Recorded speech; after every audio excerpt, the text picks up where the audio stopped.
Hello, everyone, and thank you so very much for joining us on the World Spa and Wellness online conference, broadcast all over the world, multicast on Facebook right now, but very soon also on YouTube with the help of the 4 teams of the professional beauty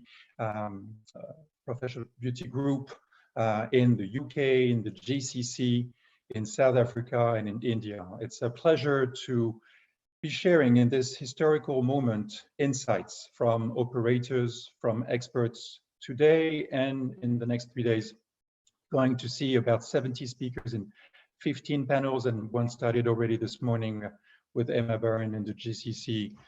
As hospitality, spa and wellness operators are currently rethinking their value proposition to be relevant again, resetting their objectives, re-engineering their menus, and re-evaluating their finances, preparing eventually for reopening.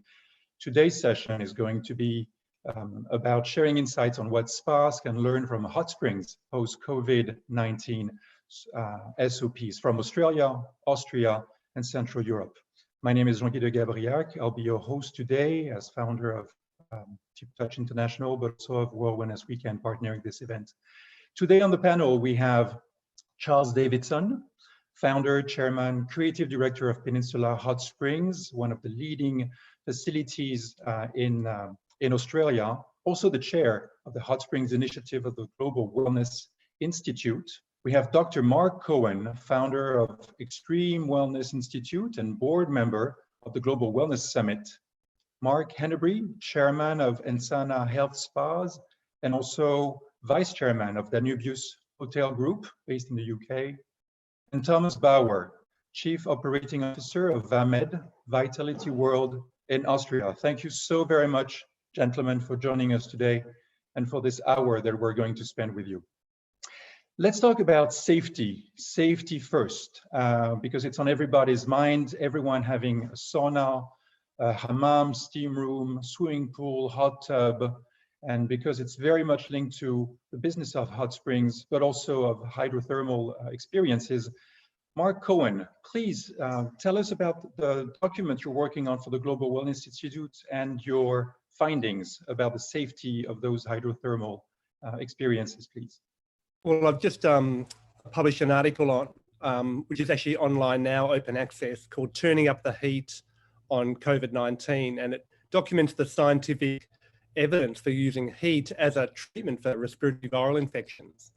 And we're just producing another one for the Hot Spring Initiative of the Global Wellness Institute, making a case that hydrothermal facilities need to be considered as essential services and not, rather than be the last thing that opens up, need to be the first thing that opens up. In fact, they should never be closed, because hydrothermal experiences aren't just safe, they're actually one of the best ways to treat and mitigate the effects of any respiratory virus.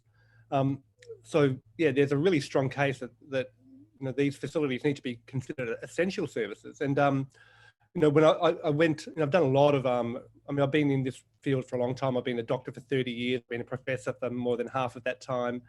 And I've done a lot of work in this field, but even in the last few months, I've been learning a lot and in producing these articles. And all the way through evolution, heat has been used to treat viral infections. So heat is used by fish, by insects, by birds, by reptiles, by mammals to actually increase their body temperature to treat a viral infection. And all mammals have the ability to create fever in response to virus. So raising your body temperature is one of the essential ways of coping with the infection. And that can be done in a sauna, can be done in a hot pool, can be done in a steam room, anything that raises, can be done with exercise. But anything that raises your body temperature 1 to 2 degrees will improve your both innate and acquired immune system. So that's a really fundamental, very safe, very tried and true, 600 million years of evolution document that. There's also a lot of research historically and traditionally, the cultures that have very cold climates, the Scandinavian, Baltic, Russia, Japan, they've been doing hot and cold hydrothermal therapy for generations. And there's research from epidemiological evidence that's come out mainly from Finland. They've studied 2,000 men over 20 years that shows that people who have regular saunas are much less likely to get viral infection, respiratory infection, or pneumonia, but also they're less likely to die of any cause. So yeah, there's a lot of evidence to say that these are effective, but in terms of the safety, well, a virus cannot reproduce in water. It needs human cells to reproduce. So it's not like a bacteria that can fester in water, reproduce, and then become more contagious. Viruses won't reproduce in water. They're killed very rapidly by UV light. They're also killed or deactivated very rapidly, because viruses actually technically aren't alive, by heat.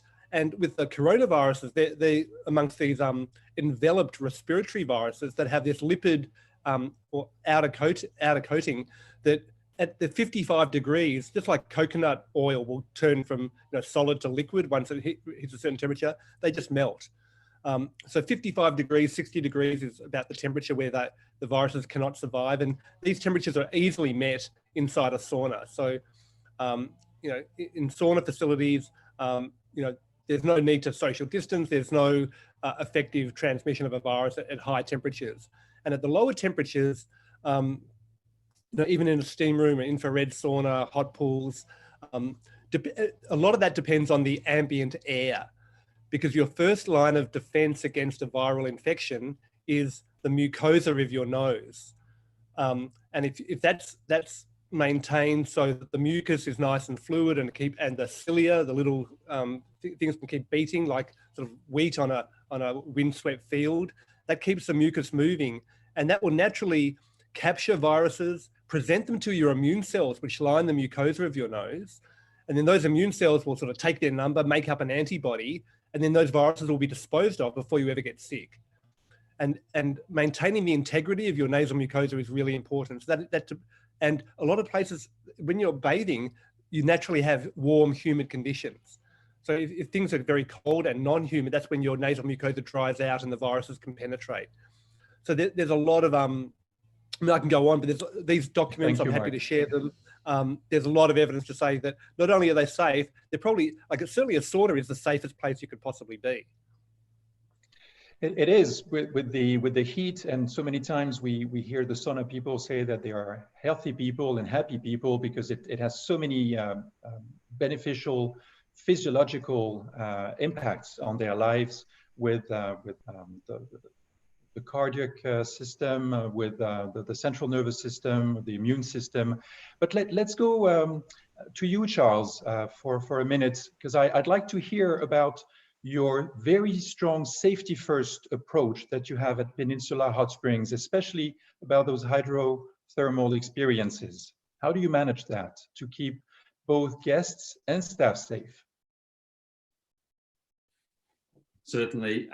Before any of our guests arrive, we have a protocol, which is basically to ask them to fill out a form and to confirm how they are feeling. And that happens also when they arrive at the reception. Now, mind you, this is a protocol we haven't actually reopened yet, so this is something we have set in place, but it hasn't been implemented yet. So we also will be testing the temperature of people just to make sure they don't have a fever, even if they're not aware of their condition. So we're trying to stop people coming into the door if they are actually unwell. But in the facility itself, we are practicing, we will be practicing social distancing, so a certain level of that. And we are very fortunate because we have quite a large facility. We have 41 different bathing experiences. And so we will be separating areas out into larger pools, which will have limited numbers of people in them. And then we will be doing a lot of private experiences as well. So people will be able to go into their own pool with their own family, by themselves, or with their family and their own group. So, that's a way which we are integrating a sort of a nicer experience for customers and guests, and dealing with their own anxiety. Even if, and I have read Mark's papers, and they sound very, sounds like it's a very evidence-based, clear messaging that saunas and hot pools aren't dangerous places of themselves. In fact, they are very safe places, but that still doesn't allay or make our customers feel totally safe, because they have a certain level of anxiety. So we do want to also take into account people's perceptions and try and improve the experience. Thank you, Charles. Let's turn to you, Tom, because you're one of the largest operators of hot springs and thermal facilities in Austria with VAMED. What are the safety measures you're implementing for reopening? Well, I think the most important factor we are trying to encourage all our guests is actually to go away from this paternalism. We had to back to this individual responsibility. As far as we understand, just only in Austria, we have about 9 million guests in our hot springs facilities, more than 40. I think you can double that for Germany and most probably for Hungary as well, looking at Central Europe. I think it's really important that you give the most time of using digital where possible, but the least necessary for the guests by having the interaction with them. What does this mean? We have set up a booking system, as you might know it if you go for cinemas, for example, where you can book your chairs and know exactly where you're going to sit, or in our cases, where you're going to use your sun loungers. And you can do this all online, so to say. So in other words, the interaction when you're coming is from the very, very beginning guaranteed that it's almost as touchless as possible. And I'm very happy what Mark and just Charles said, because I fully agree on that, looking into the self-responsibility and the individual responsibility and coming up with ideas and solutions of creating safety first. And honestly, safety first will for sure be the new normal in whatever we're gonna do. It has to be with a smile, because we are these places where we want to create happiness. And I think it was Mark Hannaby who just once said this, that happiness is the most important platform to create a strong immune system, put it this way. So this is, if you ask me, in our hot spring facilities, the biggest thing we have to provide and make sure by all means we're gonna provide to our customers that we invite them to join in and living the safety first issues as you just mentioned them. Thank you very much. It seems that in those past 2 months, the rate with which our industry has digitalized itself and its functions in terms of guest services has increased extremely rapidly. This is something we'll go deeper into later into this panel, but already you are enabling people, Tom, online to choose where they're going to sit, just like you would book your seat in a cinema theater. Absolutely right, yeah. Wow, fantastic. Mark, I don't want to leave you out of this introduction about safety elements. What are you implementing with Insana all over Central Europe? We're actually starting with our staff, so that when all of our staff come back to work for the first time, when we're reopening the health spa hotels, they're all having virus checks prior to starting work, to give them the comfort and the confidence of knowing that they're healthy when they're starting work. Clearly, they can still pick up an infection later on, but at least we've got a starting point, a base from which to work from. And we're also asking our guests when they arrive to go through virus checks and temperature checks on a regular basis. Again, if we can try and sort of intervene at any point if we find that somebody actually does have a virus, and then obviously isolate them.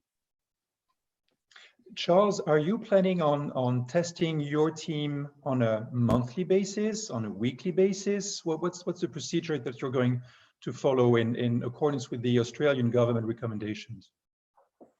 Well, currently there aren't specific Australian government recommendations. The Australian government is encouraging anybody who has any of the base symptoms to be going to testing facilities, and every region now has testing facilities. Our state, just in the last couple of weeks, have done about 150,000 tests, and they are continuing a very high, what they consider to be a high level of testing.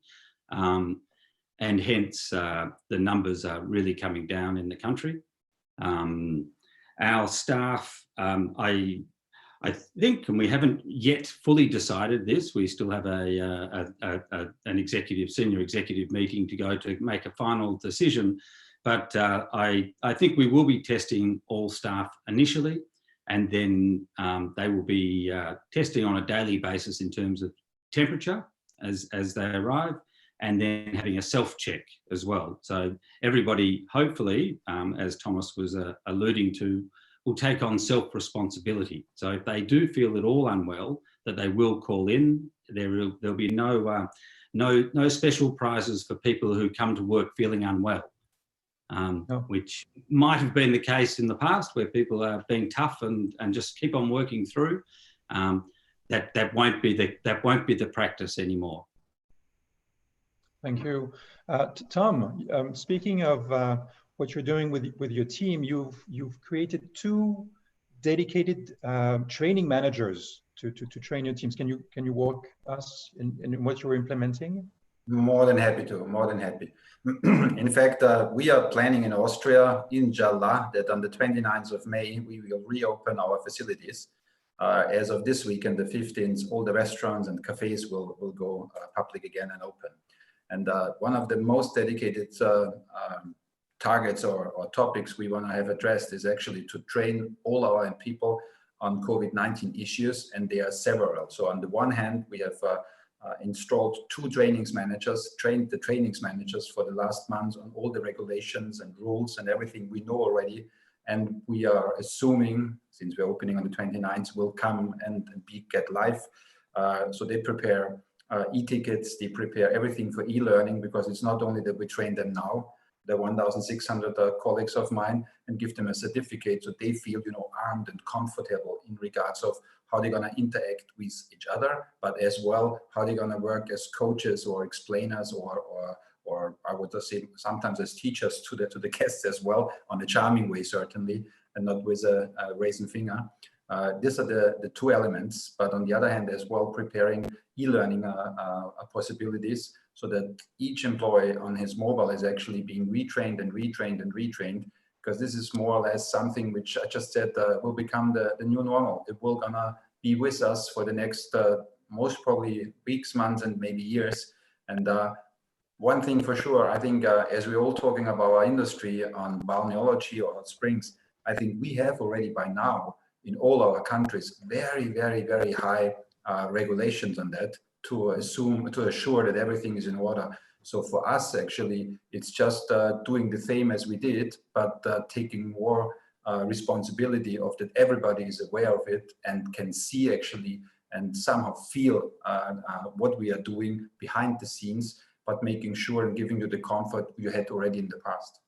Thank you very much, Tom. Before we jump to Mark Hennebree and talk about insurance and risk management, especially with large operations, Mark Cohen, one quick question, because there's so much going back and forth with information, what's real, what's not real.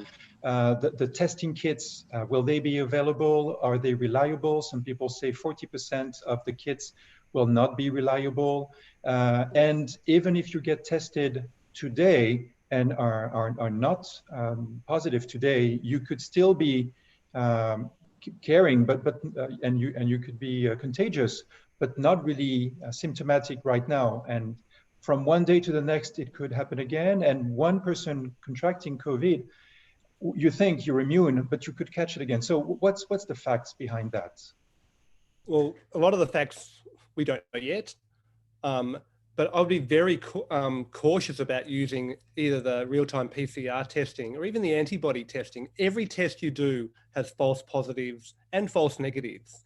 So that's not an assurance. And it also takes time for those tests to come back. So I think it's a much better metric is to look at body temperature and, reasonably, I mean, people run into their, from their car even, they can raise their temperature a little bit. But if you're a temperature over 38 degrees, or if you're symptomatic, I think they're much better measures than a laboratory test using a real-time PCR, which has very poor reliability. And you wouldn't want to exclude someone from work because they've tested positive when it's a false positive.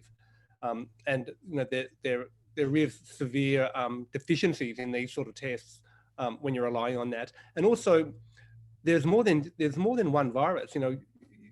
We all have viruses all the time. Viruses are an essential part of our microbiome, a part of our health. And the symptoms whether it's COVID-19 or it's the influenza, or there's dozens of other viruses you can then pass on, symptoms and a fever are much better indicators than any laboratory test that's currently in place. And they're much more general. So they'll account for influenza and COVID-19 and other diseases, not just COVID-19. So I think that's an important point. Thank you, Mark. Thank you. Mark Hennebree, if you can unmute yourself, because I'd love to hear from you. What happens if a member of staff contracts COVID-19 and then argues that he caught it on the property and then files for compensation for a work-related illness? How do you manage that as risk management and regarding insurance? Well, it's always risk management is always an ongoing battle, and there's no 100% perfect answer to any of that. You do everything you can. You put all your reasonable measures in place. You take all the precautions you can with your staff and your guests to keep them healthy. Obviously, if somebody decides to take a lawsuit, they're clearly going to have to prove that they contracted it in the workplace and that I think would be extraordinarily difficult, because again, the virus is prevalent in many different places, and whether it's direct contact or community transmission or wherever, I think it would be extraordinarily difficult to actually bring a successful claim. May not stop anybody from trying it. And clearly we hope that by showing that we're taking reasonable measures that people will have comfort and confidence in that. Thank you, Mark. Charles, can you tell us about the outbreak response plan you're putting in place at Peninsula Hot Springs in Australia? The outbreak response plan is really facing things by the facts that have come up. So we try not to hide anything, and try and deal with every fact as they come. So rather than running and hiding from things, what we'll do is really show all of the protocols that we have in place. We keep records on a regular basis. And then what we can do is we go back in and check every record, check if we had made something wrong or we hadn't followed a protocol, hadn't followed the procedures that we had in place. And that's a self-check. And then the other side is communication. So how do we communicate that? And again, that comes to our senior executives. We have 2 or 3 spokespeople in the organisation who are able to speak on behalf, which is really our most senior executives. So we try and make it very clear in our organisation that spokesperson has to come through just a couple of people. Otherwise, what can happen is that your communication can be unclear, and that's when trouble starts to happen, when you have mixed messaging.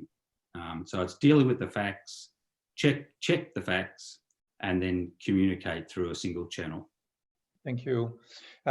Safety is definitely paramount right now. It's on everybody's mind, and definitely because of the media overexposure on the news, health, virus, it's on everybody's mind. But making our industry relevant will not just be by making it safe or talking about safety. It's also about refocusing on the wow factors, the meaningful benefits of using spas, hydrothermal experiences, and of course, hot springs. Mark Hennebree, please tell us about the elements that you are preparing to boost the guest experiences. We've heard from Tom that it's possible to book online for a specific lounger somewhere. What are you going to do around the booking process? Well, like everybody, we're becoming much more digital in everything that we do, rather than manual. I think one of the issues we've seen with a lot of customers and consumers all around the world is people who've had their travel plans cancelled, and the issue of getting their deposits and refunds. And so clearly, wanting somebody to book again in the future, we need to give them confidence that should their plans be disrupted again, that they can then get any deposits back. So making those cancellation policies flexible, making them sort of low level and not rigid, so that people go, I'll make my booking, I'll come and visit your spa, but actually if something happens, I'll cancel and I'm not at risk. Ultimately, it may mean that we end up losing some business, but I think on the whole, it gives our guests comfort that we have their interests at heart. Indeed. Charles, you did mention in the introduction that with the specific layout of Peninsula Hot Springs and the many 40 plus experiences you offer with the baths, the saunas, the ice rooms, and we'll talk about beautiful water in a second with Mark. Tell us about the private experiences you will be organizing, and especially about Get Back in Touch. Yes. Well, what we've tried to do is reimagine our business. Now, we've for quite some time been a very busy spa, very busy hot spring facility, and it means that people have been free to go anywhere they like. But pre-COVID-19, people were wanting some more private experiences. So a positive, which has actually driven out of this whole experience, is that we have developed these new programs where people can come travel with their friends or with their guests, with their group, and they can be having their own private pools in different parts of the facility. We book them, they can have their own private sauna or steam room for a fixed time, so 15 minutes to 30 minutes for their own group. We have various locations. There's actually 31 locations on the property where we have dining experiences where people can have their own dining with their group. So not with other people, they're either private domes, private glamping rooms. We have private, other private spaces, so they can be delivered their meals. And so really, we have a single entry in and a single entry out of the facility. So we're not doing a crossover. So we minimize any opportunity for crossovers around the experience. Now, the Get Back in Touch opportunity is one where basically couples who, we're teaching couples massage, because at the beginning when we first open, we're not going to be able to open our spa centre. So doing a single touch massage will be probably the last thing that we can open.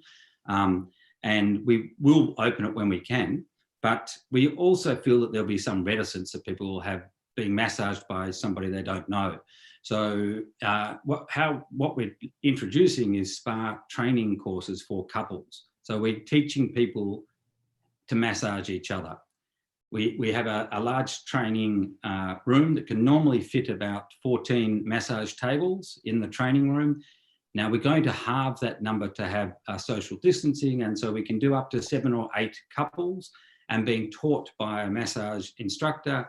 The massage instructor, in fact, brings their partner, so who is one of our therapists will bring their partner, and they will demonstrate on their partner, and then all of the couples will be learning to massage each other. Another option they do have is they will be able to, after they've done the learning for 1.5 to 2 hours, then they will also be able to book a private massage room for up to an hour to practice their massage on each other. So these rooms, which might otherwise be empty, can be used as private treatment rooms. And so we provide the towels and the sanitation and everything else beforehand, and then people can hire a room. So we get a utilisation of our spa treatment rooms, even if we can't have the spa fully operational. So that's a way of helping couples get back in touch. It's very clever. It's putting in together the learning curve, the proximity, the occupation of your treatment rooms. It's excellent. Mark, tell us a little bit more about beautiful water before we go into, is it safe to receive a massage, and will people need to receive a massage with gloves? But before, beautiful water. Sure. So I've been working with Peninsula Hot Springs, but also with Glen Ivy Hot Springs in the US. And we actually announced it the day before they closed on March 22nd, which was World Water Day, that Peninsula Hot Springs have now installed water filters at all their drinking fountains and water bottle refill stations. And the idea is to have really upgrade the quality of water that people are hydrating themselves with. Because whenever you have hydrothermal experiences, and we actually did a survey some years back, over 4,000 people we surveyed at Peninsula Hot Springs.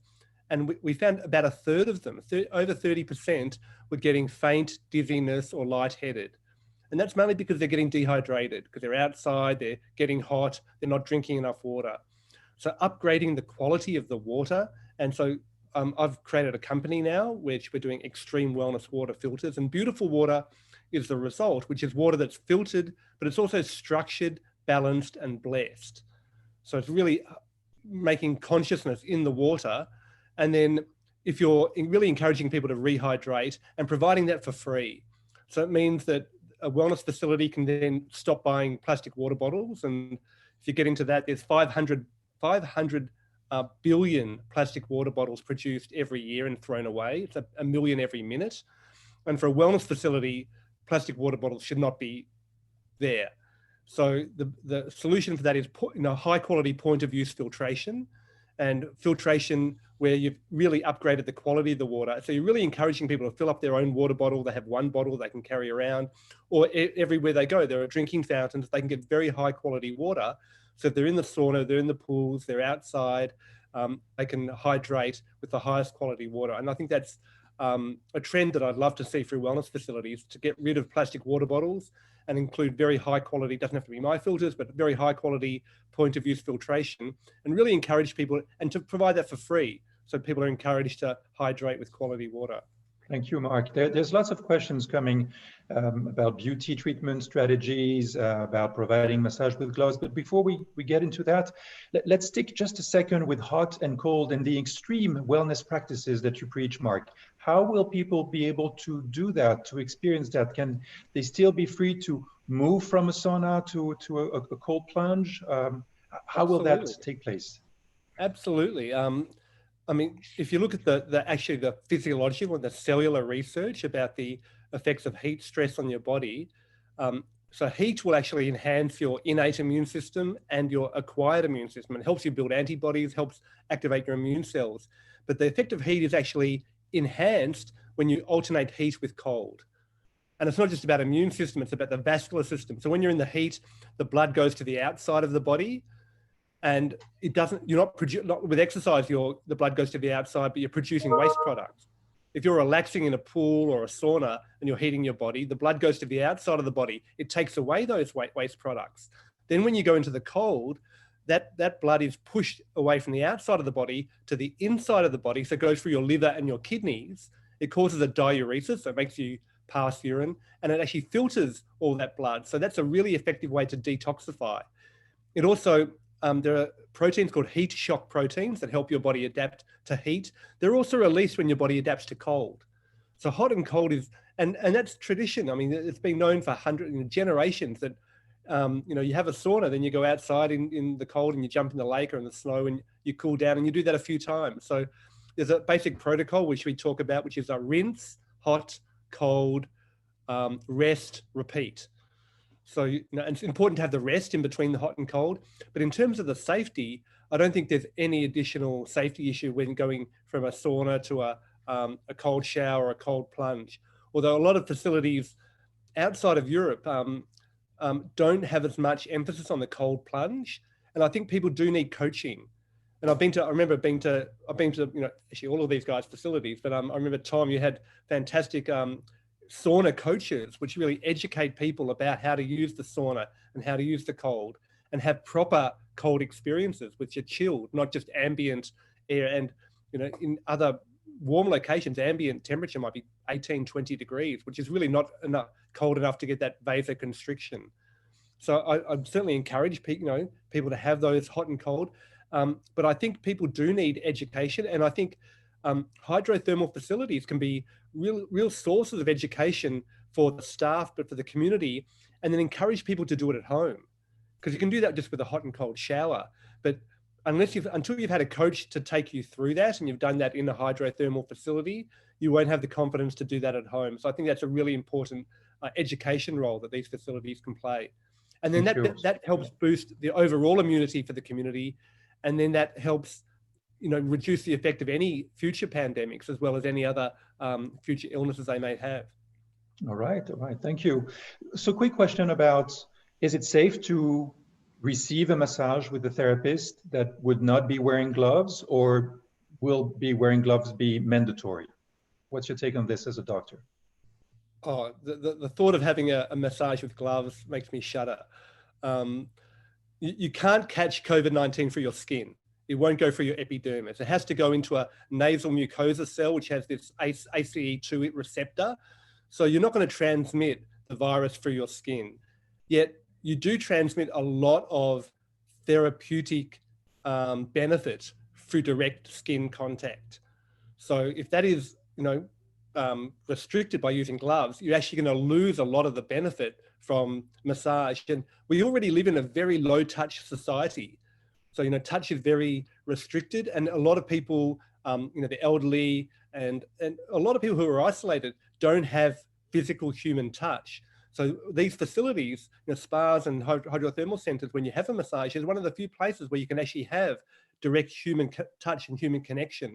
And I would hate to see any regulation, and there's certainly no evidence to say that that's going to reduce the impact or reduce, cross-infectivity. And in fact, the physical touch actually enhances immunity, just the fact that you're actually being touched. So yeah, I would really discourage people to try and start using gloves for a massage. And again, it reduces the overall effect, but I don't think it's going to add any benefit in terms of infection. Thank you, Mark. We're still 20 minutes into this panel, and there's so many topics I'd like to jump on. But Tom, you did mention something when we were preparing this panel about biohacking and about the physiological benefits of your treatments. Can you explain what you're implementing with biohacking? More than happy, but please allow me just quickly say thank you to my fellow colleagues here, because it's just so inspiring what I'm hearing here, and understanding that, if it's Australia, America, Europe, or Asia, doesn't really matter. I think the concerns and the going forward is equally the same, and lots of great ideas. And thank you, Mark, for sharing the insights as well, because it speaks out of my heart. I think it was Mahatma Gandhi who said, be the change you want to see. And I don't want to have massages or the change with gloves. So let us be in charge by ourselves, and then we're not going to have this in the future. But coming back to your question, Jean-Guy, yes, I think, and I don't want to go into the details of biohacking, and maybe some people might say biohacking, this is something really suspicious. What I'm talking is, and I try to make it very simple. When, for example, you listen or your wife listens to the most lovely music you can imagine, all of a sudden your heart cheers up, and all of a sudden your mood turns into positive. If you come home from work and you're gonna put yourself a hot bath, candles, nice music, nice smell, all of a sudden you totally change your mood, and so you biohack actually your own way of thinking, way of living. And I think we, as our hot spring facilities, but most probably that counts as well for a fitness center and any spa and whatever on this planet, should become this positive places, where you can be encouraged and where you are giving the on-hand informations, what makes it easy for you, hack yourself, so to say, in a positive way. And what I mean with biohacking is simply just to understand that with that, you can strengthen a lot of your immune systems and a lot of the way of your thinking. And this already creates more cheeriness, more happiness. And looking at this, nature plays a big role as well. And the majority of all our places are placed in wonderful locations and in wonderful nature areas. Or if you're not exactly there, then at least the travel to it bring you that along as well. And just quoting on a note of a person I think everybody knows as well, when he said, he sang his song of "Start with the Man in the Mirror," then this is for me the equal quote of, if you want to make this change, especially post COVID-19, of have the world becoming a normal world again, then you have to start by yourself. And this is what we try to give in all our properties, along of meaning with biohacking. I hope this brought it across a little bit better what we understand with that. Yeah, thank you. Before we jump with Mark Hennebree about how Ensana's properties are planning on helping guests and demonstrate to guests how they can be their own health managers, and how Charles is is turning its property into an immune boosting facility. Mark, a word or 1 or 2 sentences about biohacking? Yeah, I just want to talk, because I've been teaching people how to do ice baths and saunas, and I've come up with what I call the 10 hacks to relax. And these are 10 things you can do. It's almost to relax on demand. And it's very simple. It's touch all your fingers, wiggle your toes, soften your stomach, breathe through your nose. Sigh, smile, swallow, sing, flutter your eyelids, and focus within. And all of those things, it's actually, my friend of mine has turned that into a song and an animation. I can share the link for that. But all of those things turn on your parasympathetic nervous system.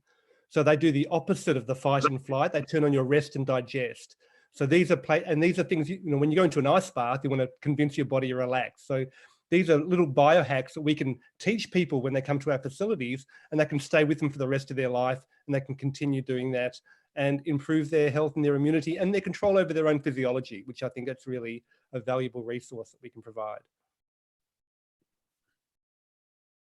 Very practical, Mark. Thank you. It's true that sometimes terms like biohacking seem very complicated, but it can be very accessible. And it's very empowering to hear all of you guys, because it's not just about opening venues and having saunas and pools ready for people. You're very inspirational. You're very empowering. Before we go to Charles, Mark, tell us, because 50% of your clients are returning guests. It's amazing. How are you going to inspire them and educate them to become their health managers? Well, yeah, we have guests coming back to us frequently. More than 50% of our guests are return guests, which is wonderful. But again, you know, similar to what Tom is saying about, you know, if we want to see change, we have to start within ourselves. And so we're now working with our guests to, you know, when you go home, these are the things that you can continue to do at home, because we do need to take responsibility for our own personal health, you know, but also that sense that when you go home, you're part of a community, and that power of community for me is something that is so strong. And even today, you know, all the people that are sitting and watching and listening, you know, this community and the power of that community and the knowledge that we can take home with us, because it isn't just the hour or the day or the 2 days or a week that you spend somewhere.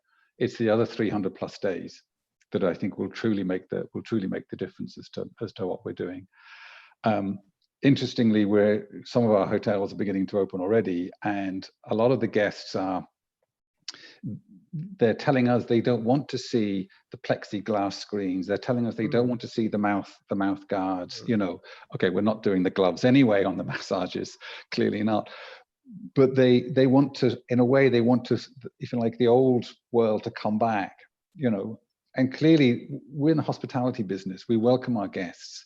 You know, it's very difficult to welcome somebody with something in front of your face. And so we're desperate to go, and the high touch that Mark Cohen was talking about, you know, standing 2 meters away is not high touch. You want to go and hug your guest. So hopefully we'll be able to do that soon. Thank you. Charles, I'd like to turn to you now, because as one of the judges of the World Spa and Wellness Awards, and as a consultant for the past 19 years, so many times I've visited properties, whether big or small, luxurious or affordable. And so many times there's a sauna here, and there's a door, and there's a bucket, and there's no real information, just safety procedures, you know, warnings just for insurance purposes. If you're pregnant, you know, don't use. If you have cardiac problems, don't use. From what I hear in this panel, all of you are really rethinking your businesses to be very empowering and educational, so that people fully understand the benefits of the experiences. Tell us about the information guide that you are publishing to turn Peninsula Hot Springs into an immune boosting facility. Sure. Really, it is a guide to show people how to use our facility with consciousness, and it's really knowing what they're coming into. So it's basically starting with the very essence of health and well-being, which is looking at our air and water and food. So we're going to our menus, we're looking at, we're introducing air meters, just so people can see that the quality of the air that we've got is good. The water, as Mark Cohen had said, that we have introduced water filters, which we're putting on each individual tap, and people have got the ability to fill up their own water bottles, free filtered water from taps, with the filter happening at the tap level. We've introduced some new showers, thermal showers, which are thermal hot spring showers, but we're infusing eucalyptus oil into them. So they're aromatherapy, antibacterial, well, particularly antibacterial, sort of antiviral. Mark can talk a lot more about it, but showers. So people can turn on showers and have a eucalyptus shower, essential oil shower. We're doing more and more classes, which is about mindfulness. We've introduced a section of our place where we have music and do music concerts. And there's a great connection between mindfulness, music, and health and well-being. So being in a relaxed state, which helps boost your immune system. It's the same with sleep. It's a very old technique that's been done throughout Europe for a long time. Any of the old bathhouses where you go to Baden-Baden or nearly anywhere, they've got great locations where people can sleep. So after you've been into a bath, so good for your immune system to keep up and get good level of sleep. And these are things that people can take home as well. Joy and laughter. People being able to spend time with their friends, and in these private bars, it gives them more private time where they can really spend time in conversation, in joy and laughter with other people. And that community is now more than ever is going to be important. Coming out of this sort of isolation period, people are going to be needing to get back in touch. So they're just a few things that we've brought into the facility. Also, at most of the facilities we do have a guide and some information that talks about how to use this particular facility and what is it good for. So, yeah. So it's really purposeful. We have about 10 more minutes, and I really want to touch on the economics of this situation. We've covered the health part, the safety part. We've shown that not only is it useful, but it is meaningful, purposeful to use heat, water with the safety measures necessary. It can even be entertaining, it can be fun, it can be empowering. But the question for this last part, is it economically viable to reopen some venues? And I'll ask the question first to Mark Hennebree and then to Tom. Some venues or groups are really looking forward to reopening fast. Others are just really waiting and will reopen in stages. What's your policy on this, Mark, within Sana? We're starting to reopen. We opened 2 properties, one in the Czech Republic and one in Slovakia last week. And this week and the following weeks, we will very slowly and cautiously open up properties. A lot of it really is dependent on guest demand. There are still many travel restrictions around Europe. Borders are still closed. So we're dependent on domestic guests to come and visit. But at the same time, some of our properties, we know we won't reopen until next spring. And that is the sad reality of next spring, next year. Yeah. Wow. Yeah. What about you, Tom? Financial results, objectives? Well, it's very true what Mark just said. I mean, I can tell you, we are desperately waiting the entire tourist industry, hotel industry, and especially the hot spring spa facilities along with resorts to open on the 29th of May. Will it be okay in regards of financial? Well, I can tell you for sure not for the first 2-3 months, because just to give you an example, in Austria, we have hundreds of millions of touristical nights, and just in summer, and we are now approaching summer, we have about 76 million nights, and only 10% or 12% are being done by locals. So if you can't travel from Germany, from Swiss, from America, and so on, to whom I'm going to open up my facilities? However, we desperately believe in the format that we have not only a duty in regards to financial results. Yes, certainly for the stakeholders and certainly for the shareholders, and this has to be taken into consideration, but as well for being a place where you offer, or where you are these well-being destinations for the guests, so they can come, and as Charles said, it boosts their immune systems. I think it's even more important than ever that we are building the front and being the kick in right away in the market to provide that to all the Austrians, and as soon as all the other ones can travel into our country as well, to give them these places where all the things you all just described can be found and can be supported. Because one thing is for sure in my life, that I strongly believe that our lifestyle diseases we are having, and I'm not a doctor, as you all know, but we all know what I'm talking about, not good food, less sleep, etc., etc. So if we are this primary front, this primary division in our industry, and balneology has a long tradition, as Mark explained it as well, and a big know-how heritage as well here in Europe. So we have to become these places. And if we think about the financial things, yes, we have to take them into consideration and do our mathematics and make sure that within a short period of time we can break even and go back to normal business.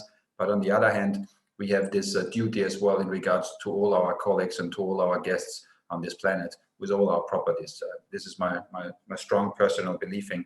And don't forget what this COVID-19 crisis has now created in regards of depressions, anxiety, and so on, is going to be a big problem for the medical industry in the future as well. So, I mean, on one hand, we have to start, and why we don't start in our happiness industry, and to create an area where people can, boost their immune systems back to where it should be.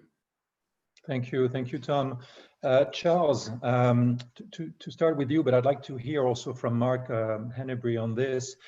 Social distancing is forcing venues to consider capping their operations with 50% occupancy. Clearly, with the businesses of hot springs and some large spas that count on volume, it can be hardly sustainable. Are you considering raising your prices?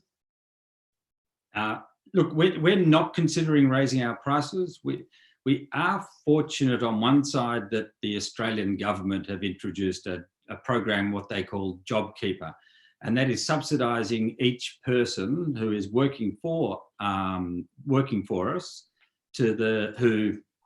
because our businesses dropped considerably. They set a cap at it. If you've dropped more than 30%, then you are eligible, and we end up getting $750 per staff member.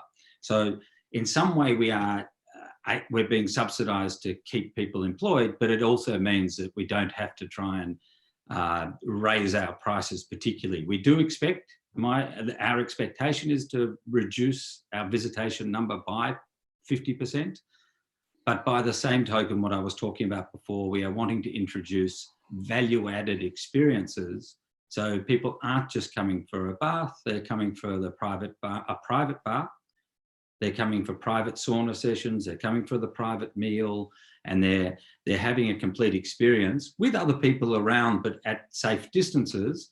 And it just means that instead of the average yield of our visitor can hopefully be nearly double. So if we are very fortunate, we might be able to have a facility that's half as full, but yielding the same amount. Now, thank you, Charles. We are in what they call uncharted waters. We don't really know until we open up to see the response. And we're getting mixed messaging all the time. That people are worried that people aren't going to turn up, and then we keep hearing people saying that they're just dying to get out there and come back. And what Mark Hennebry was saying, that people just want to come and hug somebody and just feel like they're coming back into the community, and the spas are a place where they can come back into the community. Yeah, very rapidly before we have a quick conclusion, and I'm sorry, Mark, because it's my fault. I had planned on staying much longer with you guys, and there are so many questions that we have prepared together. Hopefully, with the editorial teams of Professional Beauty, there will be an article also including all the insights that you had prepared about bringing your business more digital. So two last questions for all of you. The first question is going to be roughly a number very quickly because we're 6-7 minutes until the end of the session. What would you say, Mark, would be the approximate number of additional costs linked to safety post-COVID that you have to do with everything we've mentioned, There's no simple answer to that, because you've got payroll, you've got disinfectants, you've got virus tests, you've got equipment that you're buying. You know, I do need to go back. You know, we're not putting up our prices. We will experience lower volume. We know that our profitability is going to take a hit in the short term, but we're here for the long term. Our business has been around for decades and decades and decades, and we will continue to be here for decades and decades and decades. And so we're in here for the long haul. You know, it's not about a short term. It's not about short term. So you're reaching deep in your pockets to continue and serve the community and your guests. Yeah, exactly. Wow, it's very courageous. Charles, have you estimated the additional cost of safety in your procedures? Look, we haven't got the same with Mark. It's fairly hard to judge it exactly. We have actually gone through and listed things that it could cost if we were giving people individual sanitisation. It would be, you know, $4 or $5 per person, where they have a little sanitizer bottle and so forth. If you gave them that, you could do extreme cleaning after every treatment, and that could cost up to $25 if you spent, you know, 25 to 30 minutes cleaning each room. If you did, depending on what level. So there are extremes that we can go to, but I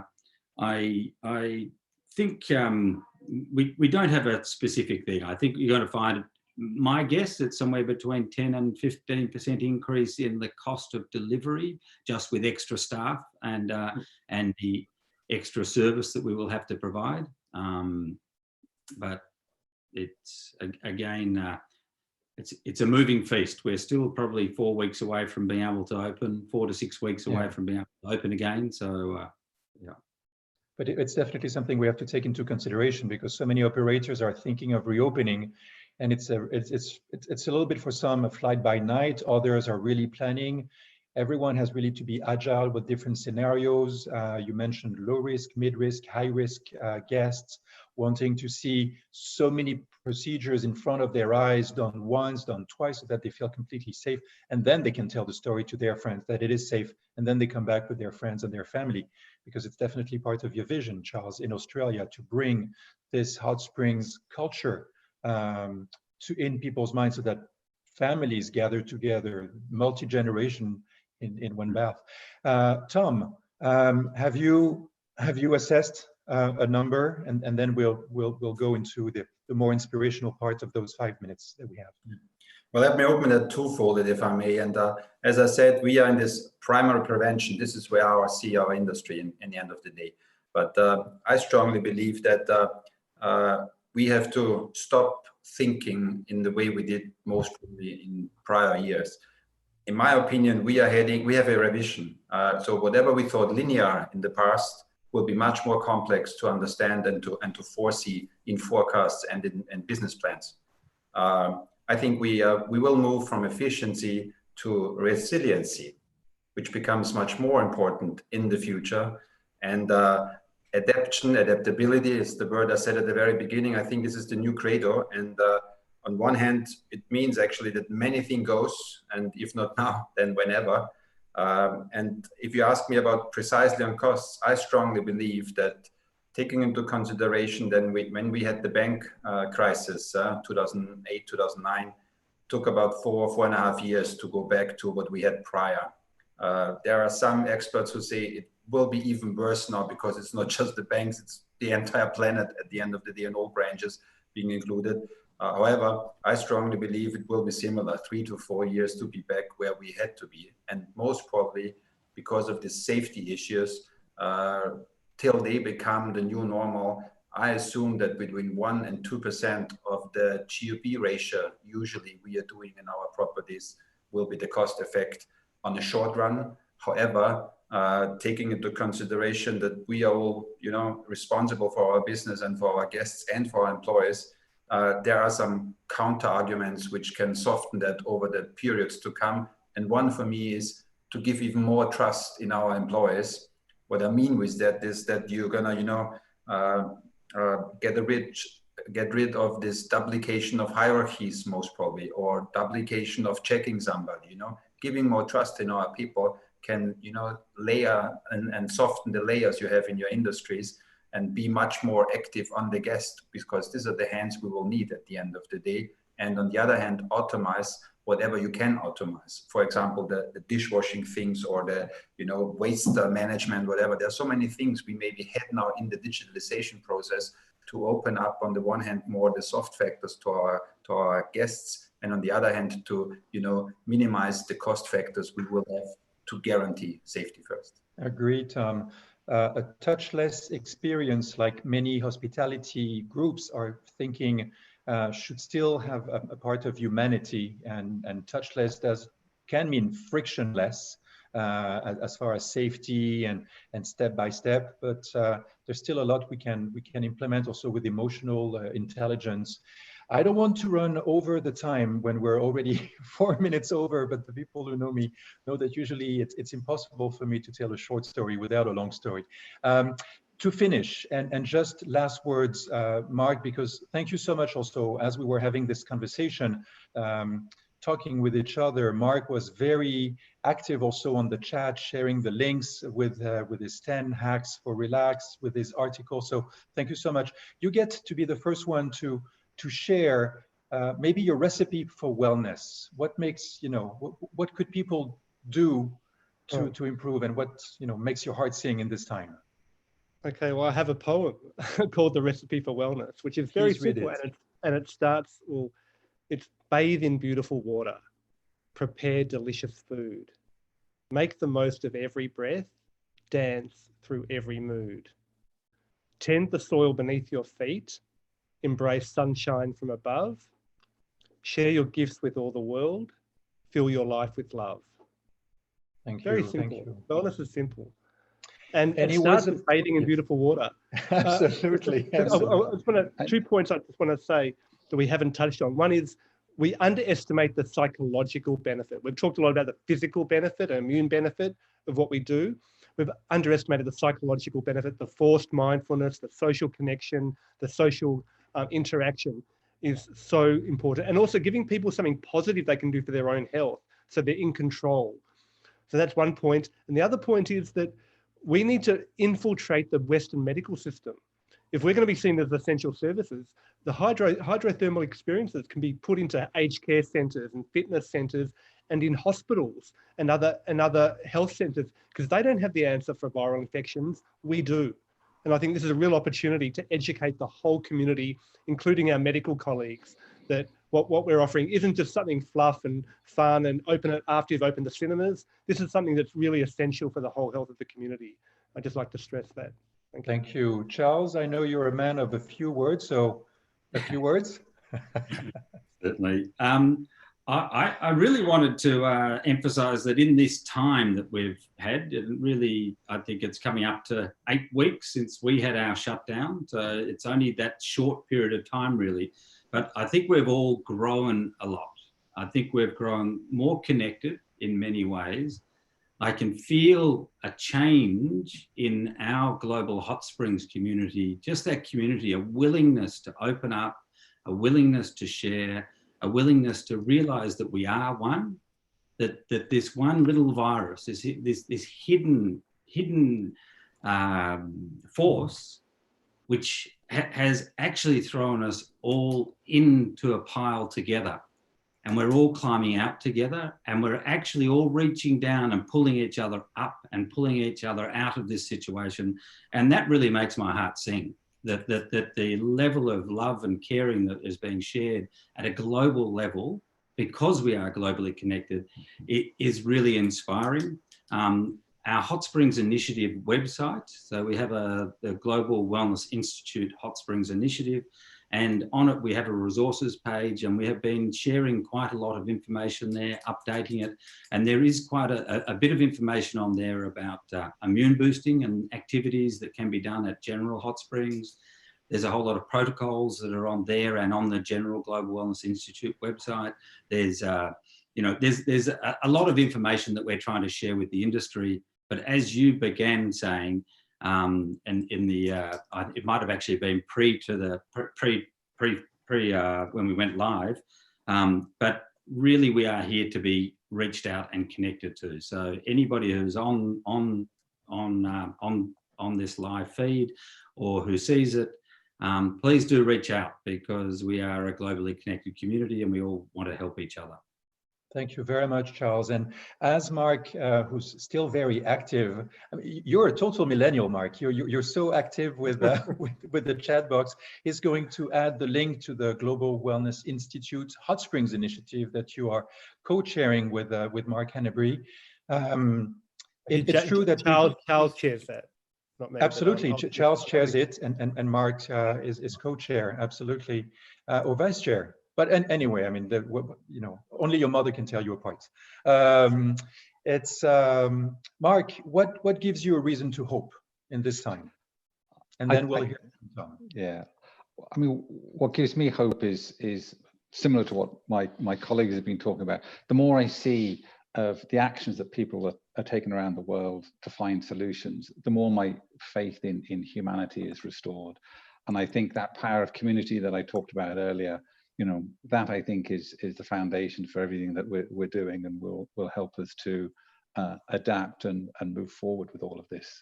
We are resilient and we will adapt. Thank you. Tom, final words from Australia to Austria, because I've seen so many bumper stickers in Austria that says, no, there are no kangaroos in Austria. What can be what can be your words of wisdom as we close?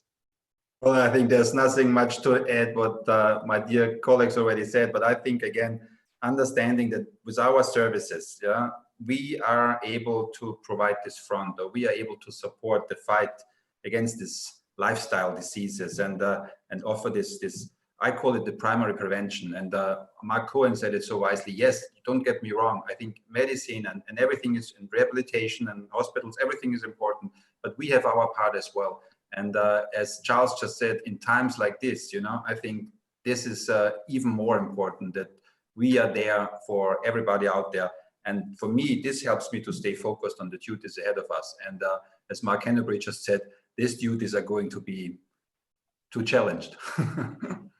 Thank you. Thank you. Thank you so much, all of you, Charles, Mark, Dr. Mark, Tom, for sharing that it's not just about the economic dimension, it's really about the empowerment that we can share right now, how we can educate and help navigate these uncharted waters, not just focusing on one pandemic, which is COVID, which is deadly, which is dramatic, which is scary, but there are so many other pandemics: obesity, poor nutrition, poor sleep, mental illness, non-communicable diseases. We could have gone on and on and on in this, because these are the choices that we can make in life to lead better lifestyles and to be happier people using spas and hot springs and thermal water. So we can be, as a profession, we can make our profession more relevant, becoming the second wave of responders. Hats off to the healthcare doctors, the nurses, the doctors, the pharmacists, the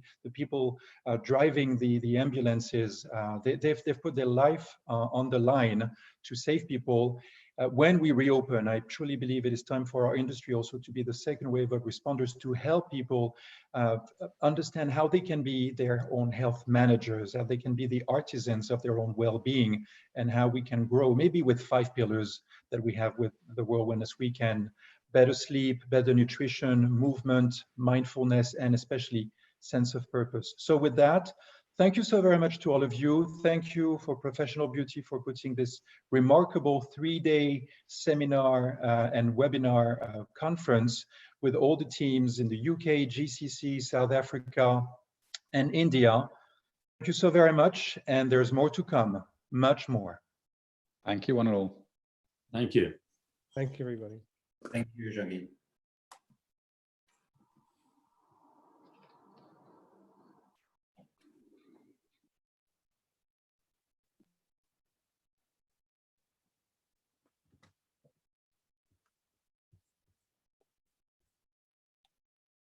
We're off. That went well. I believe I was waiting for Emma or